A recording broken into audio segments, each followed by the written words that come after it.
Hey, good morning, Sully. How are you? What's happening, buddy? Just getting ready for our last day of the high school baseball season. You heading out to Toms River? Yes, I will be making the trek to Toms River today. I'll be checking out Gloucester Catholic in their game with Newark Academy, and for that non-public B title, and for the South Jersey Sports Digest, and we'll have the other game covered as well. So no doubt there'll be plenty to read about these two games. I'll tell you what, man, that Gloucester Catholic team, they can hit. Yeah, Catholic's an experienced team, and when you are the program that Gloucester Catholic is, it's not a program that ever is in the rebuilding mode. They just reload every year, and there's always there's always 1, 2, 3 kids ready to take over that role when someone graduates, and obviously this year is no exception. The 27-3, and 2 of those losses are to St. Augustine, so and they're playing for the A title. So this kind of tells you about just how good Gloucester Catholic is. People give them they get a bad rap sometimes because of the league and division that they play in, and some of the games on their schedule. But they go out and in their non-league schedule, they played some talented teams and some pretty good programs. And I think Gloucester Catholic is clearly a team to you have to watch year in and year out, and obviously this year's been no exception. I felt kind of bad for those Holy Spirit pitchers having to go up against that lineup. I mean, you got the Paxia kid launching one off the church, Brent Bean hitting one into the softball field, and that's just a tough ask for any pitcher to kind of weave his way through that lineup 3 or 4 times. Yeah, you look at Gloucester Catholic's lineup, and from top to bottom, there's not an easy out, and that's what you come to find for teams that are playing as deep into the season as they are. They like I said, they have guys up and down the lineup that can hit the ball. They have guys on the bench that can come in and provide a spark here or there, and obviously their pitching is pretty good. So I think year in and year out, obviously Gloucester Catholic is a team that is always in the conversation for a championship run, and obviously you look at the records. They have more state championships than any team in the state, in New Jersey with 17, and I think the next closest teams are Bishop Eustace and Audubon, and have 8 apiece. So Gloucester Catholic is always a team to reckon with. Might be a few balls going up on the schoolhouse there at Toms River South. Yeah, there's up on the rooftops.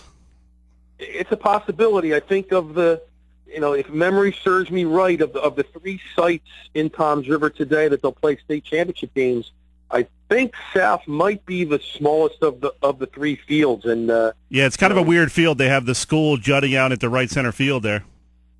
Yeah, you kind of have to watch what you're doing out there if you're an outfielder, and if they obviously maximize the space that they had to work with back in the day, but there's a possibility that they could. You get a couple hanging curveballs, and there's no doubt that there could be some moonshots today. Yeah, I remember watching Mike Trout play in high school there. They were playing Toms River South. I guess it was in the playoffs, and you remember that time Trout was a pitcher as well, and he was throwing the ball pretty hard, upper 80s, maybe around 90, and this kid from Toms River South, he was an all-state outfielder, and he took a high fastball, put it up on the rooftop.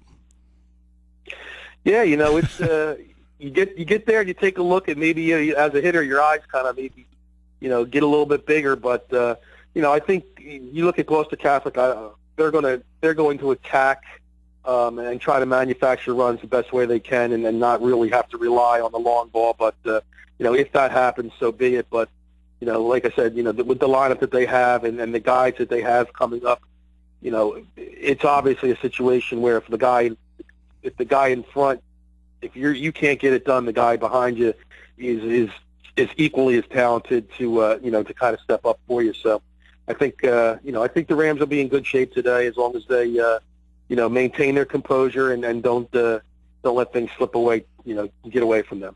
Yeah, I can't imagine Newark Academy holding them down to less than 5 runs. So I think Newark Academy is really going to have to hit with them, which is asking a lot. So I could see this game. I could see Gloucester Catholic getting up into the 7, 8, 9, 10 run range. They've they've been a team that's capable of doing that, and they have scored an awful lot of runs. You know, in their last, just looking at their last 3-4 games, 9, 5, 8 runs. So they're obviously being able to score enough runs, and with their pitching depth, if they can get a 3 or 4 run lead, you know, with the depth that they have on the mound, I think they're in good shape. Talk with Kevin Minnick, high school baseball expert. Here we got the St. Augustine Prep going up against Del Barton. That should be a very interesting game at Toms River East at 2 p.m. What have you seen from the Hermits this year that you like?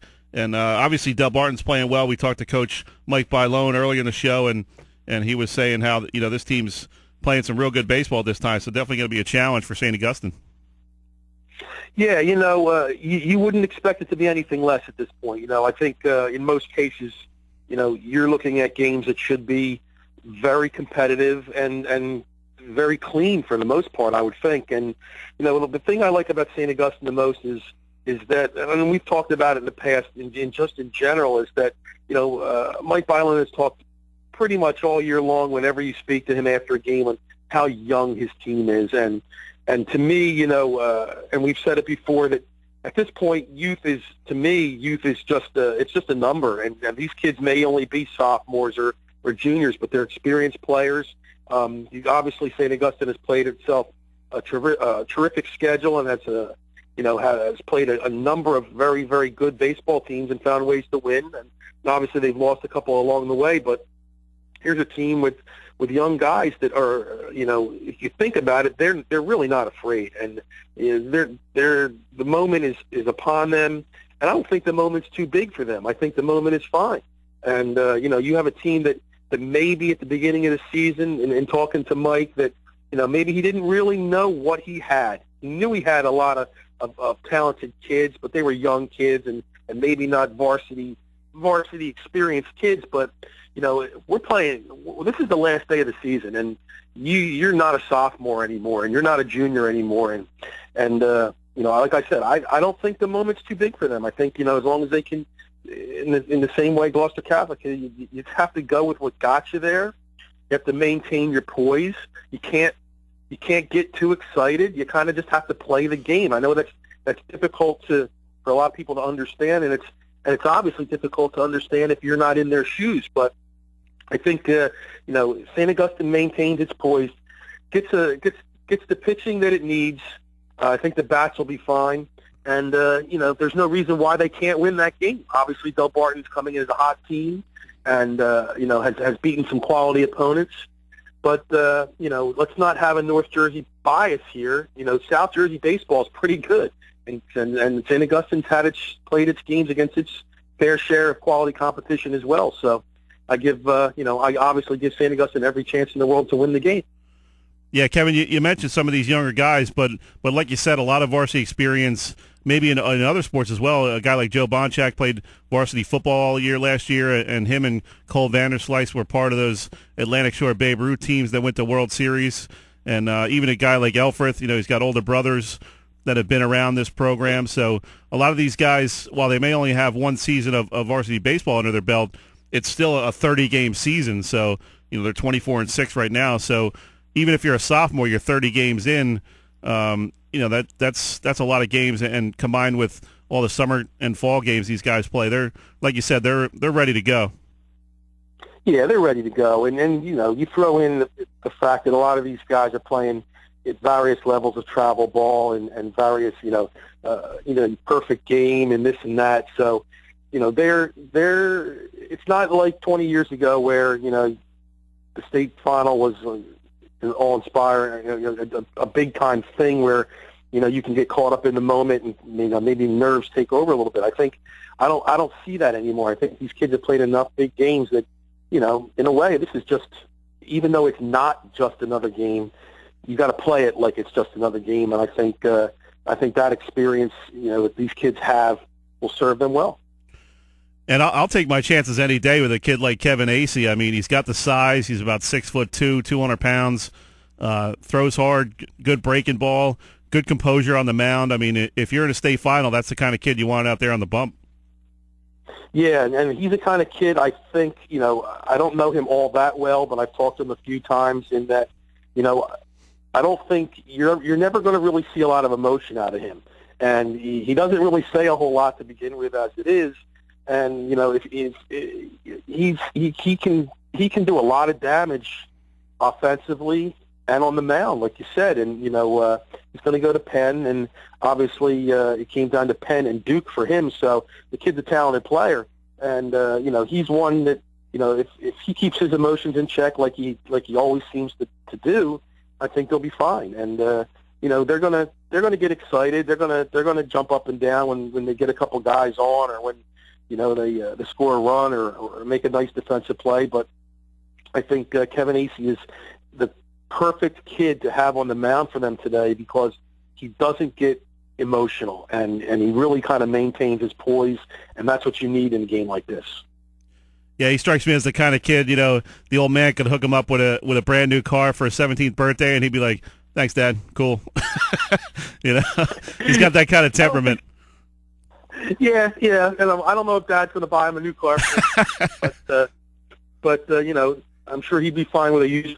But he'll like I said, he's a very quiet kid, and if you talk to him, you kind of have to work a little bit to get him to say some things and all. You got to kind of dig him a little bit, but obviously I think he's had himself a really nice season, and the kind of season that I think Mike Bilo knew he was capable of doing, and just as a coach, you really enjoy just seeing that kind of talent that is there blossom and materialize. And I think in Kevin Acee, that's something that happened this year. And he had said earlier that there's no real superstar in that team, and that's absolutely true. A coach can say that. They see him every day, and you get a different perception when you're on the outside and you're just watching him and all. But he's absolutely right. No star, so to speak, on that team, but a bunch of guys that really have come together during the course of these 2.5 months, and are playing very good baseball, and now obviously have an opportunity to make some history for their program. Yeah, I think that could be a great game. Could be one of those 2-1, 3-2 type of games. I mean, they're going up against a pitcher, the kid Price from Del Barton, who's going to University of Virginia. So that's going to be a tough ask for this prep offense. I don't see a lot of runs being scored in this game. You never know. And, it's happened to the best of them. I've been to many games where, to be honest with you, a perfect example is what happened to Sean Mooney last year with Ocean City. He goes into a state final having let up, I believe it was either none or one earned run all season, and things kind of snowballed and got out of control real early for them. And it turned out to be a tough day for Ocean City. And then you look at what Sean Mooney's done this year at St. John's. He's the National Freshman Pitcher of the Year. So there is a time, and I guess everybody's going to experience the good and the bad. And maybe for St. Augustine's sake, today's not a great day for the guy who wants to go to Virginia. So obviously we'll see what happens.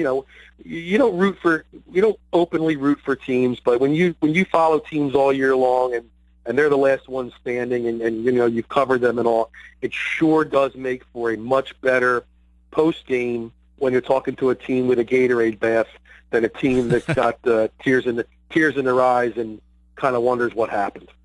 Well, championship Saturday, Kevin. You never know what's going to happen, so it'll be interesting to see how things play out up in Toms River today.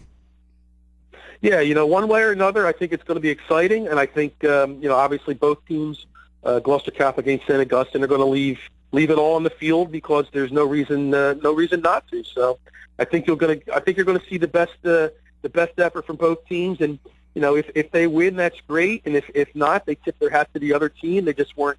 Maybe they just weren't the best team on this day, and you move on. But it's a great day for high school baseball. It always is, and these two teams are obviously carrying the banner for South Jersey, and let's see if they can come home with championships. Good stuff as always, Kevin. We appreciate the time, and enjoy the rest of the weekend, buddy.